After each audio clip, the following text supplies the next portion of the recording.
네, 안녕하세요. 네, 오랜만에 절제 성공학 책을 다시 들었습니다. 지금 일요일 하루를 마치고 자기 전인데 요즘 열심히 일하면서 지내기도 하고 열심히 하고는 있는데 뭔가 약간 허한 느낌?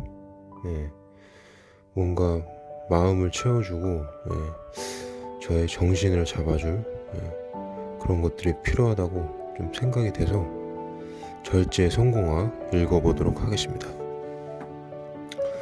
삼가고 삼가는 것이 성공의 길. 저는 상인입니다. 여기저기서 관상을 보면 꼭 성공할 운명이라고 합니다. 그런데 아직 재물 모은 것도 변변치 않고 매년 큰 고생에서 벗어나지도 못하고 있습니다. 고관 대작 중에 모르는 사람이 없고 귀한 사람들과도 많이 사귀는데 아직 저에게 성공의 때가 오지 않았습니까? 성공할 운명을 갖고 태어났더라도 고위층과 가깝게 지내면 성공할 수 없소. 아직 성공의 길에 들어서지 못했는데 지위가 높은 사람들과 사귀면 스스로 마음만 교만해져 운명을 바꾸게 된다오. 삼가고 삼가는 것이 성공의 길이오. 누구나 고위층과 사귀면 실제로는 재물이 없으면서도 있는 척 하게 되고 배운 것이 없어도 배운 척 하게 되며 덕이 없으면서도 큰 덕을 쌓은 것처럼 행세하게 마련이오. 사귀는 사람이 자신보다 너무 높으면 앞으로 나아갈 수 없는 것이 세상의 이치라오. 마음이 이미 높은 곳에 올라가 버렸으니 무의식 중에 더 이상 올라갈 노력을 하지 않는 것이오. 결국 하늘이 준 덕이 높아도 이렇게 스스로 깨버리니 성공할 수 없는 것이라오. 당신이 고위층과 사귀는 것을 아는 사람들이 지금은 당신을 존중할 것이오. 당신의 기세가 당당하니까 이를 두려워해서 존중하는 척 하는 것이오.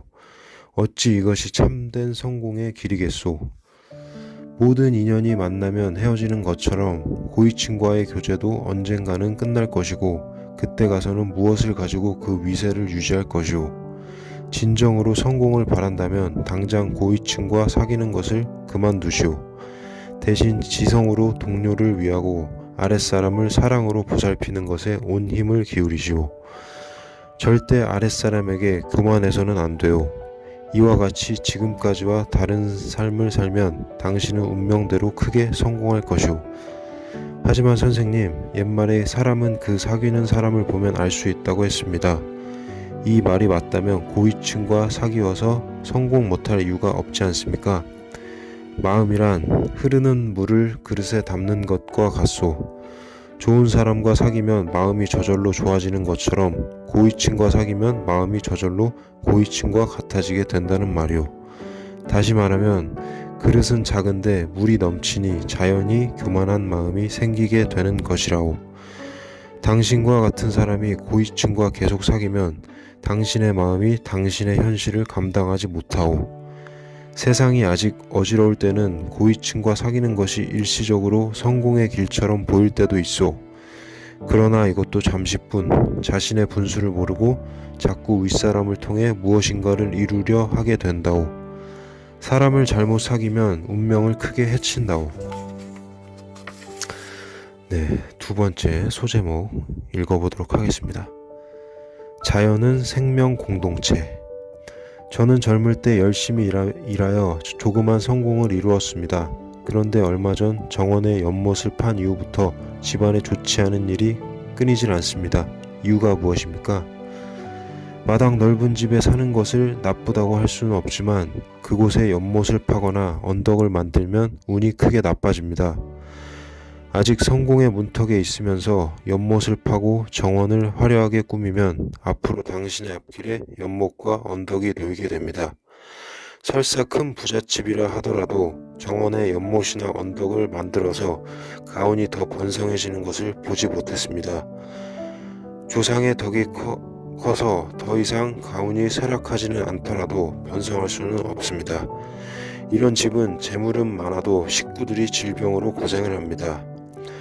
당장 정원을 원상태로 돌려놓으세요. 정 없애지 않으려거든 검소하게 바꾸고 절제하여 다른 사람에게 덕을 베풀어야 합니다. 땅은 만물의 어머니로서 씨를 뿌리면 모두 자라게 하니 정원이 넓고 좋으면 푸른 식물을 재배하세요. 이것이 천지의 덕을 쌓는 일입니다.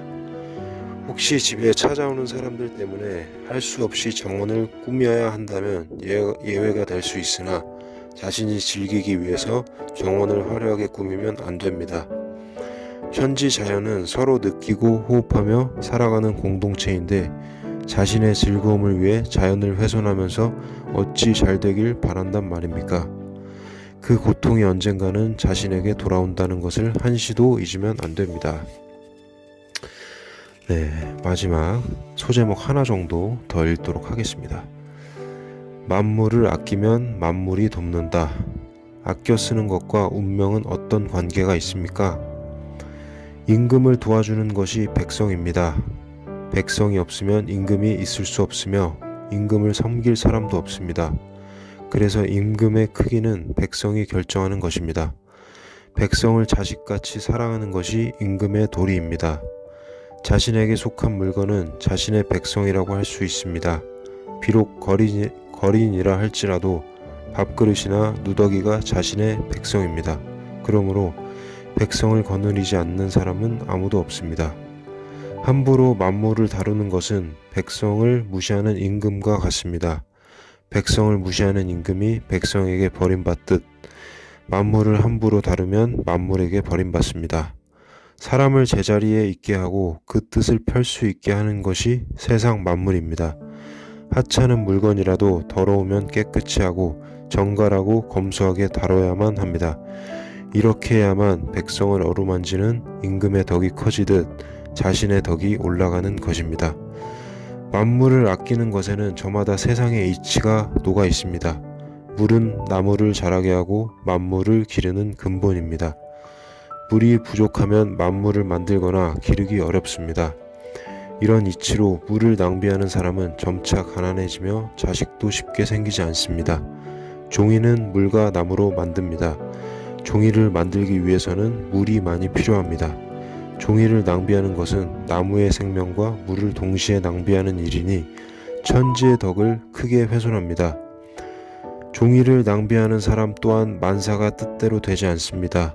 종이를 많이 쓰더라도 한 번 쓰고 버리지 말고 모두 재생하여 쓰는 것이 도리입니다. 등불의 밝음을 좋아하여 헛되이 기름을 낭비하는 사람들 중에도 장수하는 사람은 없습니다. 쓸데없이 불을 낭비하는 사람은 평생 입신 출세하기 어렵고 뜻대로 되는 일도 별로 없습니다. 태양이 하루라도 없으면 세상 모든 생명이 위태롭습니다. 인간에게 있어 불은 작은 태양과 같으니 태양같이 소중히 해야 합니다. 우리가 사용하는 여러 도구도 소중히 다뤄야 합니다. 아무리 겉으로 성실한 사람이라도 도구나 기구를 함부로 다루는 사람치고 참으로 성실한 사람은 없습니다. 도구가 새 것일 때는 소중하게 사용하다가 낡아짐에 따라 아무렇게나 다루는 사람은 마음가짐이 삐뚤어진 사람입니다. 도구를 사용할 때는 항상 아랫사람을 대하는 것과 같아야 합니다. 일하는 사람이 젊었을 때는 귀하게 부려먹다가 늙으면 매정하게 버리는 사람을 어찌 참된 사람이라고 하겠습니까? 세상 만물은 다 돌고 돕니다. 쓰는 도구가 흙으로 만드는 것이라면 땅에 묻고 나무로 만든 것이라면 불에 태워 흙으로 돌려보내야 합니다. 나무로 된 것을 더럽다고 마구 버린다면 제대로 썩을 수 없어 흙으로 돌아갈 수 없으니 나무에게는 불행한 일이 됩니다.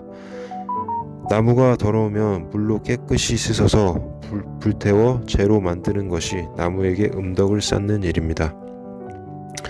이것이 신하의 임종을 지켜보는 임금과 같은 자세입니다. 이런 마음가짐을 가진 사람은 설사 관상이 좋지 않아도 그 정성이 하늘에 닿아 운명이 바뀝니다. 만물을 소중하게 대하지 않고 하찮게 대하면 자신 또한 만물로부터 똑같은 취급을 받습니다. 사람들은 복을 가지고 태어난다고 믿지만 스스로 쌓은 덕이 복이 되어 돌아오는 것입니다. 미련한 사람은 스스로 덕을 해치는 것도 모르고 하늘만 원망하고 신세한탄을 합니다. 그러면 더욱 더욱 덕이 없어져서 끝내는 조상이 쌓은 덕까지 잃게 됩니다. 자신의 운명은 매일 자신이 행동하는 바에 고스란히 나타납니다. 그렇기 때문에 매일 대하는 물, 불, 종이나 도구를 다루는 모습만 보더라도 스스로 자신의 운명을 예측해 볼 수 있습니다. 네, 오늘 소제목 3개 정도 읽어드렸습니다.